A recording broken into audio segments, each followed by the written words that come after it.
Hey, it's Seaball and Razor from the Clearing the Crease podcast, powered by Ozune.net. All right, it's in the books. The gold medal final. Team USA, their first gold medal in men's Olympic hockey in 46 years since the miracle on ice. Jack Hughes ends it in overtime, 3-on-3.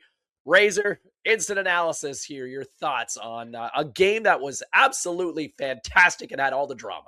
What an incredible tournament. What an incredible game. My first thought is Connor Hellebuyck. Yeah. All of the talk. We've done so many shows about how he can't finish in the playoffs and he can't close out in big games. And he was the difference. That third period, the saves he made, the fact that Team Canada just dominated play after Matt Boldy went up 1-0. After that, it was all Canada, 42 shots. They were dominating. They had possession, and they just couldn't come through with that goal in the third period. So for me, as much as Jack Hughes is going to be celebrated, it's a great picture. His teeth are knocked out, the whole thing.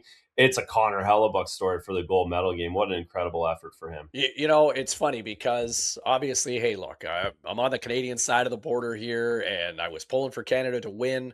But at the same time, watching this game, like you look at the two critical moments, or even three, I guess, if you want to include the Hughes goal. But that Hellebuck save, right? The paddle save, that's a paddling right there on Taves, right in front of the net. And you're like, how did that stay out? And then you watch it on the replay, and you're like, my goodness.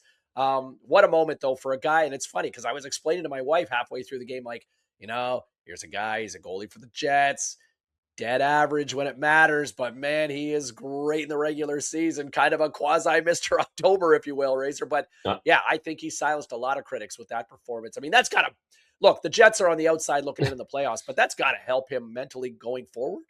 Well, it just helps your whole life. Like he's living on that save for the rest of his entire life. Like he's never eating a meal in the United. Like it literally for the rest of his life. That save, that picture, we're gonna see it Yes. forever and ever and ever. We really are. Every 4 years at the Olympic Games, we're seeing that save and we're hearing about this performance. And uh, it's just on the flip side, right? Canada's so good. Like they're Oh, so good. And one of these teams had to lose. And I have a same feeling where it's just about the winner. It has not like let's not do the autopsy on Team Canada and say, oh, they should have picked this guy, they should have picked that guy, they should have done this. It really isn't about any of that. It comes down to one or two saves, one or two key moments. We easily could have went the other way, just like the Four Nations. So I really hope this doesn't come down. And the fact that Sid did a play. Sid's worth half a goal. Sid would have found a way to make a half a goal difference, and that's probably at the end of the day, that's really the difference in this game. As much as it's Hellebuyck, it's Sidney Crosby not playing.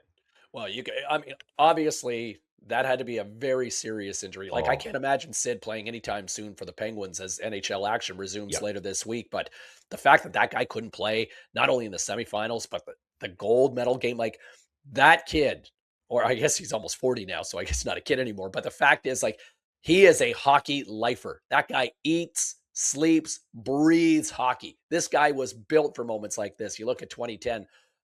Yeah, no doubt. The other thing, beyond the Hellebuck save, how about that Matthew Boldy goal?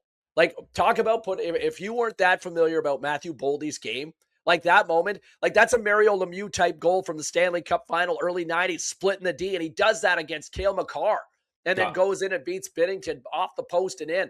Like that to me, those two, like the Hellebuck save and that Boldy goal, like those are defining Olympic gold medal moments for Team USA. That what a goal by Boldy.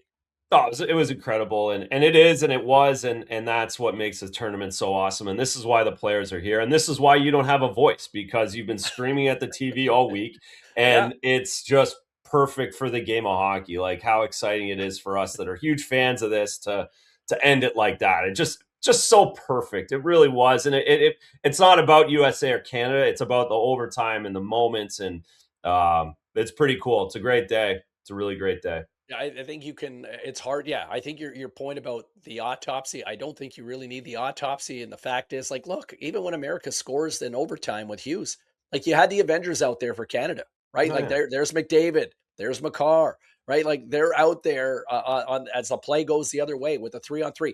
Do you like the idea of 3-on-3 in overtime? 20 minutes, Yeah. and then the Yeah, I'm shootout. fine with it. It's Me a too. tournament.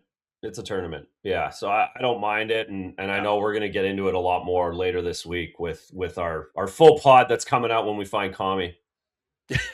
Yes, somewhere Kami will join this week and bring in more instant analysis. But in the meantime, the Americans are your 2026 gold medal winners after edging out Canada 2-1 in overtime in an instant classic. He's Razor. I'm Seaball for the Clearing the Crease podcast powered by Ozune.net.